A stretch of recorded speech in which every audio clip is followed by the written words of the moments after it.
శ్రీవారు, ఇదేంటి మీరు మళ్ళీ ఆఫీస్కి వెళ్తున్నారా? వంశీ సార్ మిమ్మల్ని రిలాక్స్ గా ఇంట్లోనే ఉండమని చెప్పారు కదా, మళ్ళీ ఎందుకు వెళ్తున్నారు? సారీ అలెక్కి గారు, ఆఫీస్ ప్రాజెక్ట్లో ముందు నుంచి నేనే ఫాలో అవుతూ వచ్చాను కాబట్టి వర్క్లో అందరికీ క్లారిఫై ఇవ్వాల్సిన బాధ్యత నాపై ఉంది. అందుకే తప్పకుండా వెళ్ళాలి. సరే శ్రీవారు, అలా అయితే నేను మిమ్మల్ని ఆపను గాని మీరు మాత్రం ఈ షర్ట్లో వెళ్ళడానికి వీల్లేదు. నేను తెచ్చిన ఈ కొత్త షర్ట్ వేసుకుని ఆఫీస్కి వెళ్ళాలి. ఇప్పుడు ఎందుకు లేండి అలెక్కి గారు, మరెప్పుడైనా వేసుకుంటాను. అసలే ఆఫీస్కి టైం అవుతుంది. ఏమైంది శ్రీవారు, మీకు ఇంత డల్ అయిపోయారు? నా నుంచి ఒత్తిడి ఏమైనా పెరిగిందా? చచ్చా, అలాంటిదేం లేదా అలెక్కి గారు. నిజంగానే ఆఫీస్ స్ట్రెస్ వల్ల ఏది తీసుకోలేకపోతున్నాను. కానీ శ్రీవారు, దయచేసి దీన్ని మాత్రం కాదనకండి. ఎందుకంటే ఈ షర్టు బర్త్డే రోజే మీకు గిఫ్ట్గా ప్రెజెంట్ చేద్దాం అనుకున్నాను, కానీ లేట్ అయిపోయింది. ఇప్పుడు కాదనకుండా వేసుకుంటే నాకు తృప్తిగా ఉంటుంది.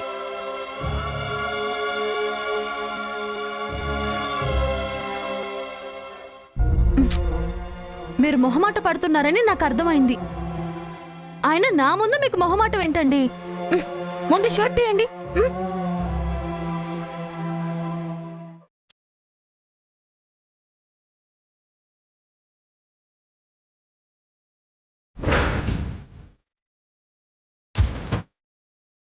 సాయంత్రం ఇంటికి త్వరగానే వచ్చేస్తారు కదా శ్రీవారు.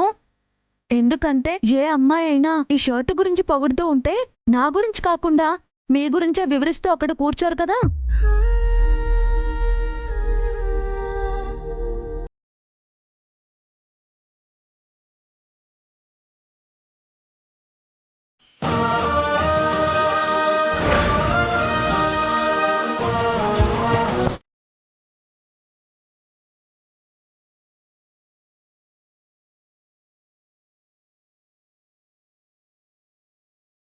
శ్రీవారు, మీరు అలా ఎప్పటికీ చెయ్యరు అని నాకు తెలుసు శ్రీవారు. ఊరికే తమాషా కన్నానంతే. జాగ్రత్తగా వెళ్ళి జాగ్రత్తగా వచ్చేయండి.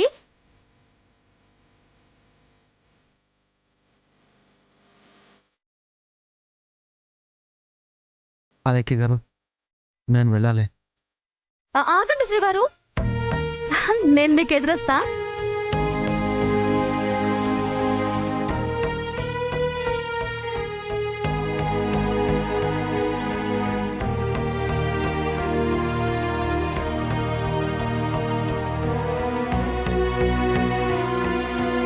మీరు నాకు దగ్గర అవుతూనే ఉన్నారు అలెక్కి గారు, కానీ నేనే నా బాధ నుంచి దూరం అయ్యి విముక్తి పొందలేకపోతున్నాను. మీరు నాకు కొద్దిసేపు అయినా కనిపించకుండా ఉంటేనేనా నా మనసు కొంచెం ప్రశాంతంగా ఉంటుందేమో.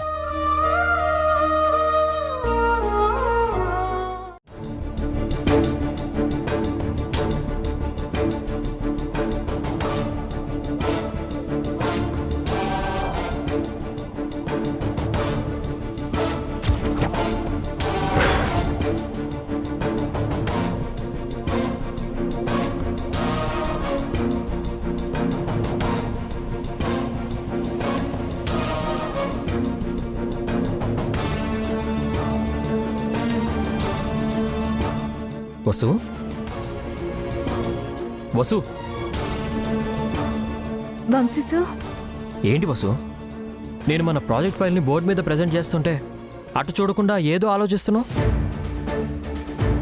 ఏంటి వసు, మళ్ళీ ఇంటి గురించి ఆలోచిస్తున్నావా? అంతే కదా సార్, ఇలా ఎందుకు జరుగుతుందో తెలియడం లేదు. తెలుసుకోవాలన్న తాపత్రయం మాత్రం నన్ను వదలడం లేదు. వసు, ప్రతి సమస్య మనతో ఉన్నట్టే దానికి పరిష్కారం కూడా మన చేతుల్లోనే ఉంటుంది. కాకపోతే ఇంత డల్గా ఆలోచించకూడదు.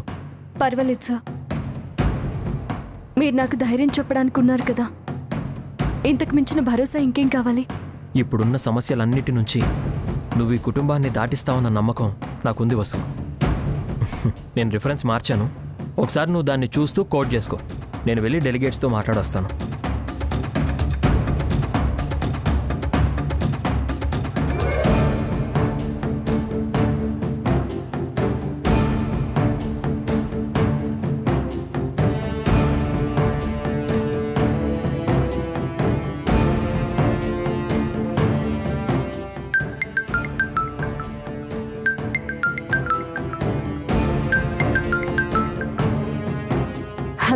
ఏంటి వసు, ఎప్పుడు హలో అనే చెప్తావు కానీ ఐ లవ్ యూ ఎప్పుడు చెప్తావో తెలియట్లేదు.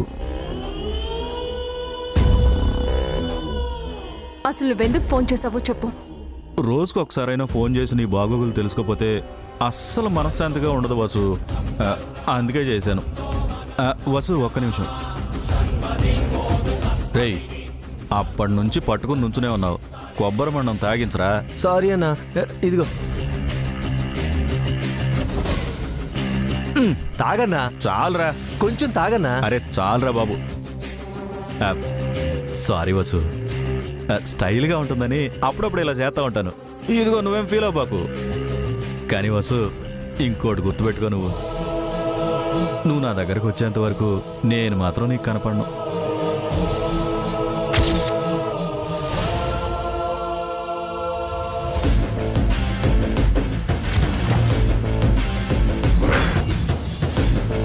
వసు, నీకు ఇచ్చిన టైం దగ్గర పడుతుంది కానీ ఇంతవరకు నువ్వు నాకు ఫోన్ కానీ మెసేజ్ కానీ చేయట్లేదు. అందుకే నేనే మొదటి స్టెప్ తీసుకున్నాను. వసు, ఎంతకీ నువ్వేమంటావో చెప్పలేదు.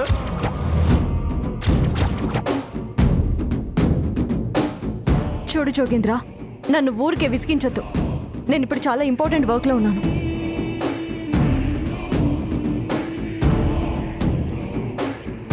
వసు, వసు, హలో. ఏంట్రా వసు, ఏంట్రా ఈ చెట్టుపట్లో? వసుంధరకు రోజు రోజుకి చేదస్తం పెరిగిపోతుంది కానీ నా మీద ప్రేమ మాత్రం పెరగట్లేదురా. చూస్తావేంట్రా తాగి?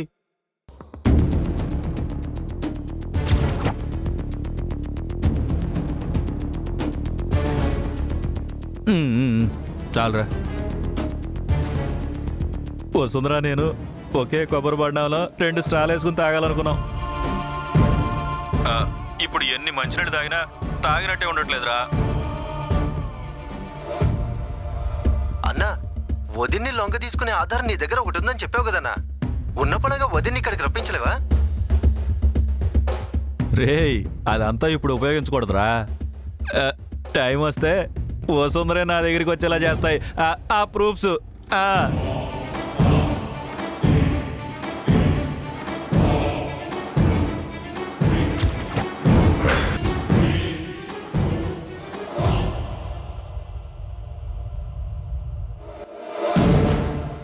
జోగేంద్ర ఫోన్ కట్ చేయలేదన్నమాట.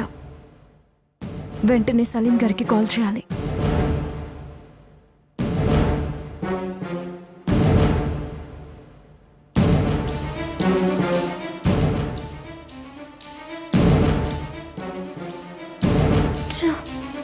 ఇప్పుడు సలీం గారు ఎక్కడున్నారో ఏంటో ఎలా కనుక్కోవాలి?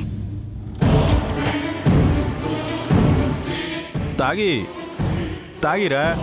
ఇదిగో.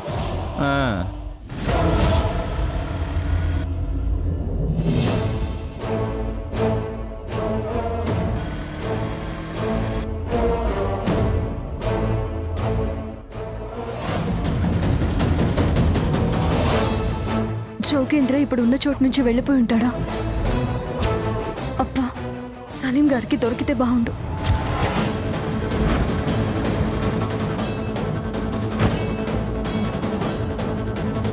వసు, ఏమైంది? వంశీ సార్, ఆ జోగేంద్ర నాకు ఫోన్ చేశాడు. 4 మినిట్స్ మాట్లాడాడు. నిజంగానా వసు? అవును సార్. వాడిని పట్టుకోవడానికి మనకి ఇదే మంచి ఛాన్స్. వెంటనే సలీం గారికి కాల్ చేయండి. ఇదిగో ఇప్పుడే చేస్తాను వసు.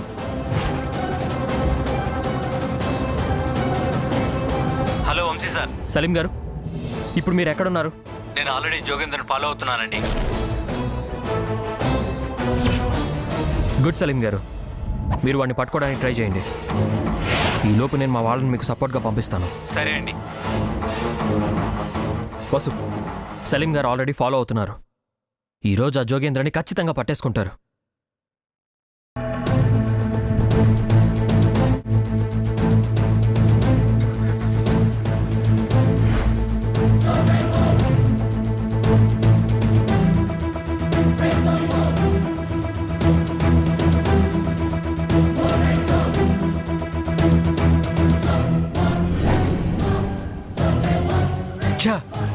జోగేంద్ర మళ్ళీ తెప్పించుకున్నాడు.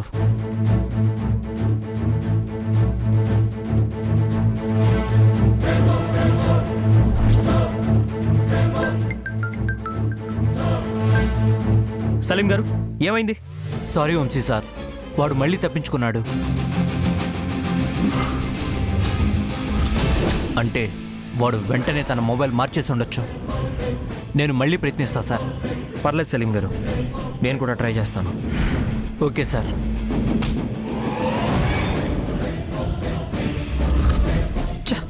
వసు, వాడు మళ్ళీ మిస్ అయ్యాడు.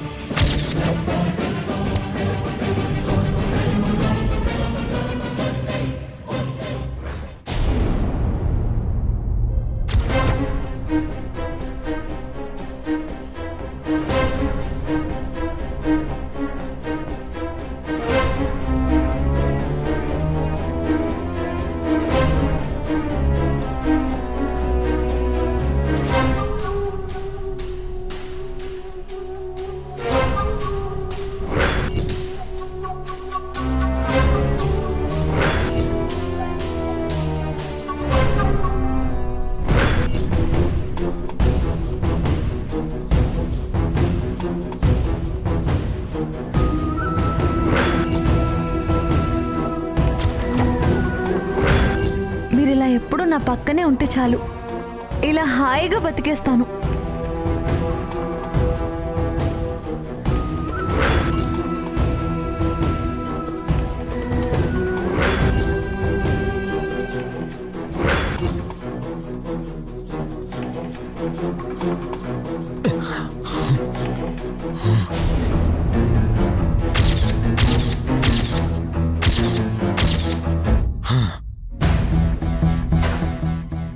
నిజంగానే తప్పు చేశారు అలైక్య గారు. నాలాంటి చేతగాని వాడిని భయస్తుని పెళ్లి చేసుకుని చాలా పెద్ద తప్పు చేశారు. మీకు ఏ సౌకర్యం తగ్గకుండా చూసుకున్నానేమో కానీ మిమ్మల్ని మాత్రం నేను సూటిగా చూడలేకపోతున్నాను అలైక్య గారు.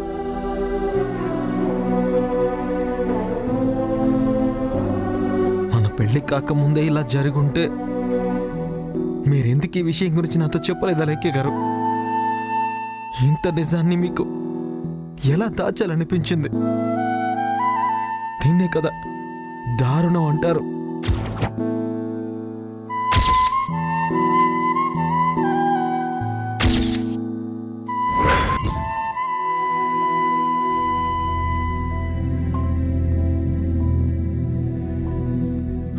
మీరెదురుపడా ఐ లవ్ యూ చెప్పిన ప్రతిసారి నాకున్న చోటే కుప్ప కూలిపోవాలనిపిస్తుంది అలైక్య గారు.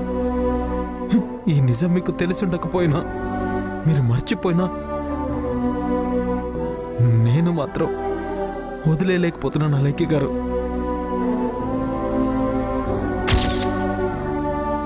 దీని వెనక ఎవరున్నారన్నది మిమ్మల్ని అడిగి తెలుసుకుంటే మీరు భరించగలరా?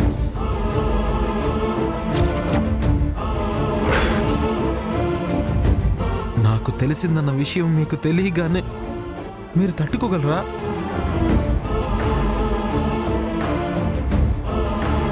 నేను చూసిన ఫొటోస్ మీకు చూపించి నా బాధను మీతో పంచుకోగలనా?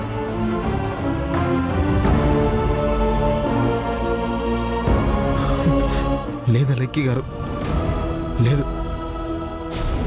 ఈ విషయం మీకు ఎప్పటికీ తెలియకూడదు. నిజం తెలుసుకునేదాకా నేను మునుపట్లాగా మిమ్మల్ని ప్రేమించలేనేమో.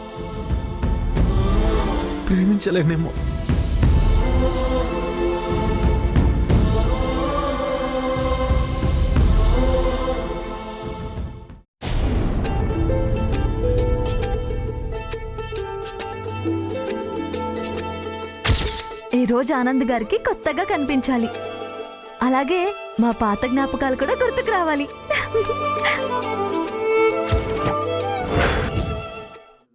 రవళి, అమ్మ రవళి. చెప్పండి అమ్మగారు. కొత్తగా చెప్పడానికి ఏముందమ్మా, చీకటి పడుతుంది కదా, ఇంటి ముందు దీపాలు వెలిగించు. అలాగే అమ్మగారు.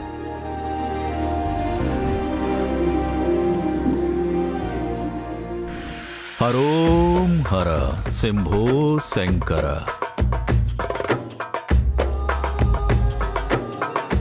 జోగేంద్ర, మా వదినికి పట్టిన అదృష్టం ఏంటో తెలియదు కానీ అన్నీ తను అనుకున్నట్టే జరుగుతున్నాయి. కానీ మనకేంటి, అన్నీ అనుకోనివే జరుగుతున్నాయి. మనం మంచివాళ్ళం కాదు కదా హరేంద్ర గారు, అందుకే. నేను నిన్ను సమాధానం అడగలేదు, పంచుకున్నాను అంతే.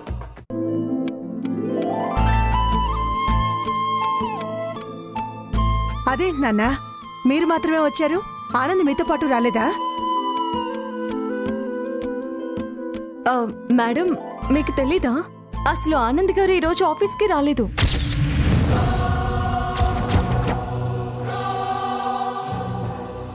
అవునమ్మా, నిజంగా ఆనంద్ ఆఫీస్కి రాలేదు.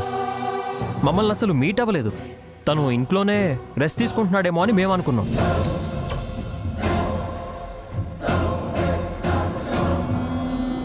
ఏంటి వంశీ సార్, ఆనంద్ గారు ఆఫీస్కి రెడీ అయి వెళ్ళారు. తను ఆఫీస్లో ఉండకపోవడం ఏంటి? పాపం ఆనంద్, తను స్పెండ్ చేయడానికి ఫ్రెండ్స్ లేరు, తను ఎంజాయ్ చేయడానికి గర్ల్ ఫ్రెండు లేదు. తను ఎక్కడికి వెళ్ళుంటాడో ఏంటో.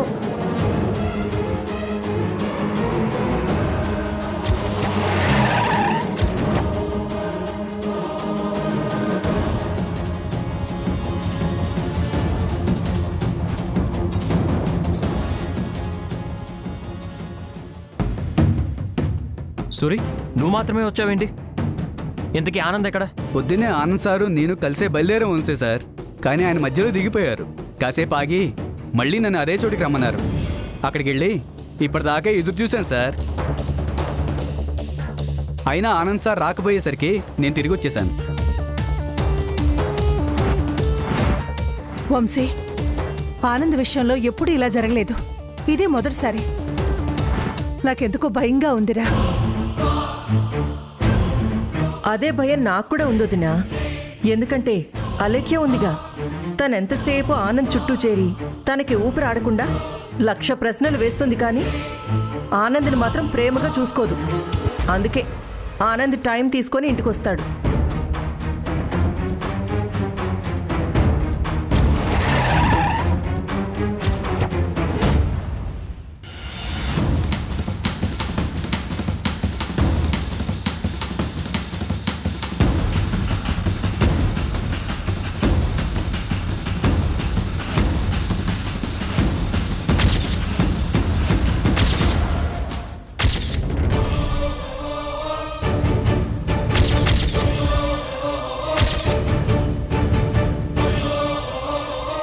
ఆనంద్,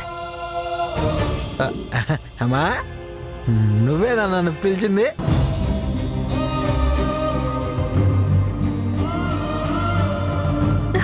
ఆనంద్ గారు, ఆగండి అలేఖ్య గారు,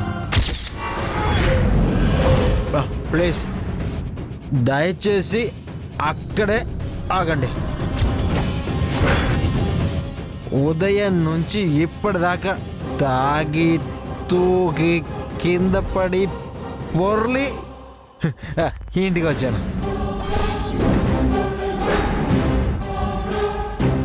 మళ్ళీ నన్ను ముట్టుకుంటే మీ డ్రెస్ పాడవుతుంది. ఆనంద్, నువ్వు తాగావా? అసలు ఎందుకు తాగావురా? ఎందుకు తాగావంటే నేనేం చెప్పగలనన్నయ్య? నన్ను నేను మర్చిపోవడానికి తాగాను. కింద పడ్డ నొప్పి తెలియకూడదని తాగాను. ఎవరైనా కత్తితో పొడిచినా బాధ తెలియకూడదని తాగాను.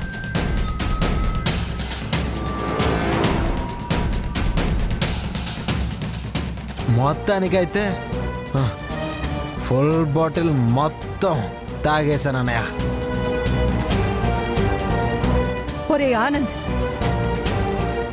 నేను ఇలా చూస్తానని నేనెప్పుడు అనుకోలేదురా.